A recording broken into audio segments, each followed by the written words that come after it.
मेरा सबसे पहला प्रश्न आपसे ये है कि राजनीति में आने का आपका उद्देश्य क्या था? देखिए, जहाँ तक राजनीति में आने का उद्देश्य से संबंधित अगर आप पूछना चाहेंगे, जी।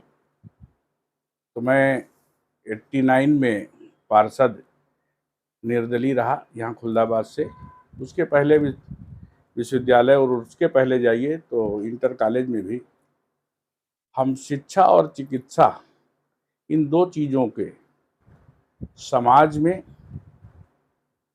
इन दो चीज़ों की कमियों के कारण ऐसा लगता था कि हमें आगे आकर के इसके ऊपर कुछ काम करना चाहिए। इन सब को देखते हुए हमने राजनीति में प्रवेश किया, क्योंकि किसी भी राष्ट्र की बैकबोन शिक्षा और चिकित्सा होती है। अगर हमारी शिक्षा और चिकित्सा सुदृढ़ नहीं है तो हमारे राष्ट्र का भविष्य अंधकार में रहेगा, ऐसा हमारा सोचना था। और तब से अब तक हमारी जो भी लड़ाई अपने किसी भी मंच के माध्यम से, अपने पार्टी के माध्यम से जी। कभी भी होती है, तो हम प्रमुखता से इस बात को रखते हैं कि हम अपनी शिक्षा और चिकित्सा पे पूरी तरीके से ध्यान दें और समाज का विकास करें। जी। सर, अभी आप देख ही रहे होंगे कि आज जो नगर निगम है वो बिना महापौर के है।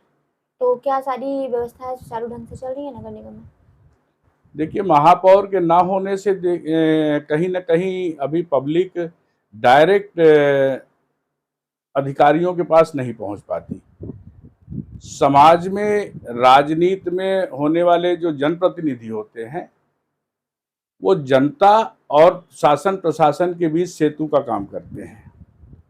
ऐसी अवस्था में सीट खाली रहने से, महापौर न होने से जनता अपनी बात शासन प्रशासन तक नहीं पहुंच पाती, जिसके लिए बहुत ही आवश्यक है कि महापौर का जल्द से जल्द चुनाव हो जाए और जनता की बातों को सुनने वाला एक प्रतिनिधि वहां बैठ जाए, जो शासन प्रशासन से बात करके जनता की समस्याओं का निदान करे। सर, महापौर बनने के बाद आप जिन बिंदुओं पे काम करेंगे वो मुख्य बिंदु कौन से होंगे? देखिए, महापौर की बहुत बड़ी जिम्मेदारी होती है। जी। और हमारा प्रयागराज वैसे भी बहुत इधर विकसित हुआ, बहुत ही यहाँ काम हुए, लेकिन कुछ काम रह भी गए होंगे, बहुत से काम बाकी हैं और रोज़मर्रा की चीज़ें हैं।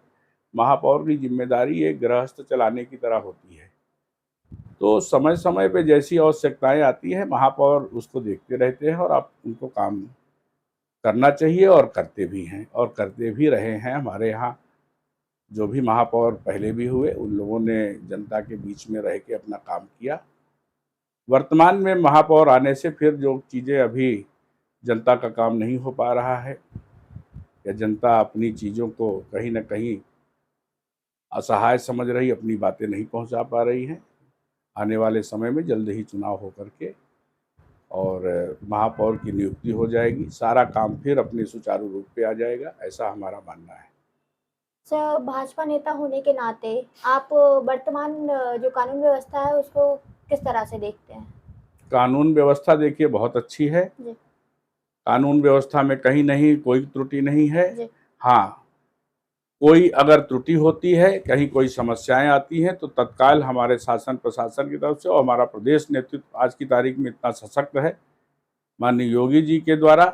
अब विगत दिनों में देखा भी है जिस तरीके से घटनाएं यहाँ पे घटी हैं, उनके ऊपर हमारे जिस तरीके से प्रदेश सरकार ने कार्रवाई प्रारंभ की है, पूरी जनता आज एक मत होकर के भारतीय जनता पार्टी एवं प्रदेश नेतृत्व का अभिवादन करती है और बहुत बहुत योगी जी के हाथों को मजबूत करने का काम कर रही है।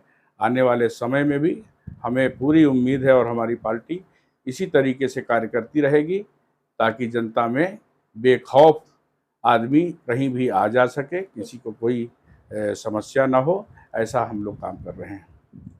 सर, जो नगर निगम में अभी 20 वार्ड बढ़े हैं, तो होने वाले महापौर की जिम्मेदारी कितनी बड़ी है इसमें? 20 वाट जो बढ़ा है, बहुत बड़ी जिम्मेदारी बढ़ी है, क्योंकि पहले 80 वाट था, अभी जी। 100 वाट हो गए। जी। 20 वाट बढ़ने से जहां तक नगर निगम की आय तो वृद्धि होगी ही, लेकिन उसकी जिम्मेदारियां 4 गुना बढ़ जाएंगी, जी। क्योंकि वो जो 20 वार्ड नए हैं जी। उसमें बहुत से ऐसे काम हैं जी।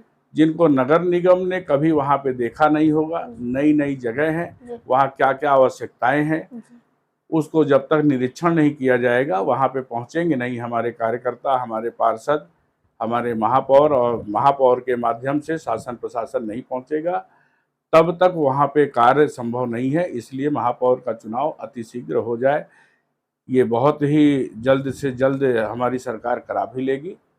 कुछ कानूनी प्रक्रिया थी जिसके कारण विलंब हुआ, और संभवतः चुनाव अतिशीघ्र मई के लास्ट तक हो जाएगा। जी। सर कोई ऑफिशियल नोटिस इसकी? अभी ऑफिशियल नोटिस तो नहीं आई है, लेकिन हाँ ये अनुमान है, क्योंकि माननीय सुप्रीम कोर्ट ने, सर्वोच्च न्यायालय ने 31 मार्च की एक गाइडलाइन दी थी कि आयोग द्वारा जो CCC के फार्मूले पे जो आरक्षण का और परिसीमन का जो व्यवस्था करनी थी, संभवतः वो 15 मार्च के अंदर हो जाएगा, और हम लोग अपनी प्रस्तुति सुप्रीम कोर्ट को दे करके आगे की कार्रवाई प्रारंभ कर देंगे। ऐसी सूचना है कि मई के 2nd से 3rd वीक तक चुनाव हो जाएगा, और आपको प्रयागराज में एक नया महापौर मिल जाएगा। जी सर, हमारा आखिरी प्रश्न आपसे ये रहेगा कि आप एक बिजनेसमैन हैं और आप राजनीति में भी काफ़ी एक्टिव रहते हैं, तो दोनों जिम्मेदारियों को आप कैसे मैनेज करते हैं?